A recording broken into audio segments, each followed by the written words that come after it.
Hello everyone, today we are going to discuss about oxygen cycle. Oxygen एक ऐसा element है जो earth पे सबसे लार्ज अमाउंट में अवेलेबल है एंड एलिमेंटल फॉर्म की बात करें तो एटमॉस्फेयर में अबाउट 21% जितना है।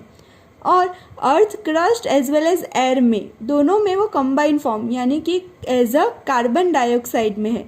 कार्बन के साथ कंबाइन हुआ है CO2 और in the crust it is found as the oxides of most metal and silicon, carbonate, sulfate, nitrate and other minerals।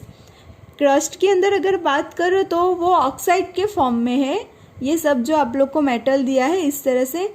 And अगर बायोलॉजिकल मोलिक्यूल्स जैसे कि बात करें carbohydrates, proteins, nucleic acid, fats, ये सब में ऑक्सीजन एक एसेंशियल कंपोनेंट है।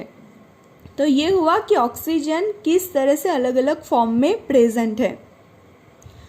But when we talk about the oxygen cycle we are mainly referring to the cycle that maintains the level of oxygen in atmosphere. जब हम oxygen cycle की बात करते हैं तो कितना मतलब कि किस वे में वो रिफॉर्म होता है और किस वे में वो रीयूज हो जाता है उसके बारे में देखना है। तो 3 प्रोसेस है जिसमें वो यूज अप हो जाता है। First is combustion, second is respiration and third is in the formation of oxides of nitrogen.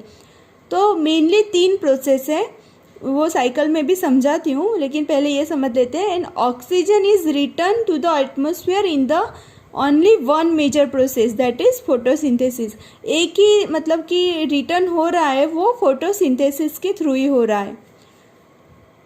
तो अभी हम लोग ऑक्सीजन साइकिल समझते हैं। तो एटमॉस्फेयर के अंदर जितना भी ऑक्सीजन है वो रेस्पिरेशन के थ्रू यूज़ हो जाता है। एटमॉस्फेयर में जो ऑक्सीजन है वो रेस्पिरेशन के थ्रू यूज़ हो जाएगा एंड उस रेस्पिरेशन यानी कि हम जब सांस लेते हैं तो ऑक्सीजन यूज़ करते हैं एंड कार्बन डाइऑक्साइड बाहर निकालते हैं। ओके, और एज वेल एज H2O। तो CO2 और H2O कहाँ पे यूज़ हो जाता है? फोटोसिंथेसिस। कौन यूज़ करता है? प्लांट अपना फोटोसिंथेसिस के दौरान जो है वो CO2 carbon dioxide and H2O use करते हैं। ये गैसेस लेते हैं, प्लांट्स जो है वो फोटोसिंथेसिस के थ्रू ये गैसेस लेते हैं एंड ऑक्सीजन को बाहर निकालते हैं।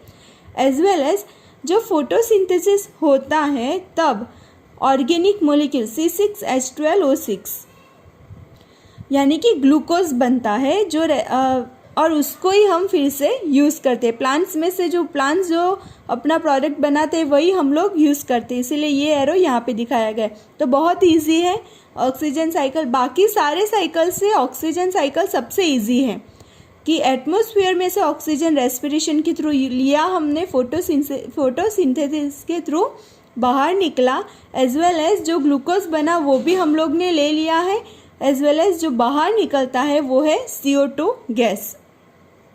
Though we usually think of oxygen as a being necessary to life in the process of respiration, हम ऐसा मानते हैं कि हमारे लाइफ के लिए जो ऑक्सीजन है वो बहुत ही नेसेसरी है। But it might be of interest to you to learn that some forms of life, especially bacteria, अगर बैक्टीरिया की बात करें तो बैक्टीरिया जो होते हैं are poison by elemental oxygen. Bacteria जो होते हैं वो एलिमेंटल ऑक्सीजन के थ्रू पॉइजन हो जाता है उसके अंदर। In fact even the process of nitrogen fixing by bacteria does not take place in the presence of oxygen.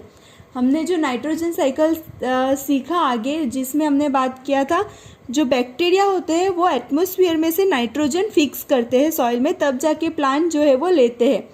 तो ये प्रोसेस ऑक्सीजन के प्रेजेंस में नहीं हो सकता है। तो जितना हमारे मतलब हम जो सोचते हैं कि ऑक्सीजन तो ज़रूरी है लेकिन बैक्टीरिया के लिए यहाँ पे ये इतना डिसएडवांटेज है।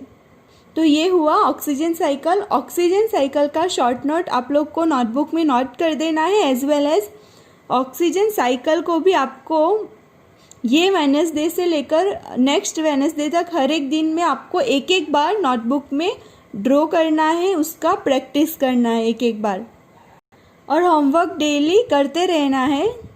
and also you have to learn all these short note. Okay friends, thank you.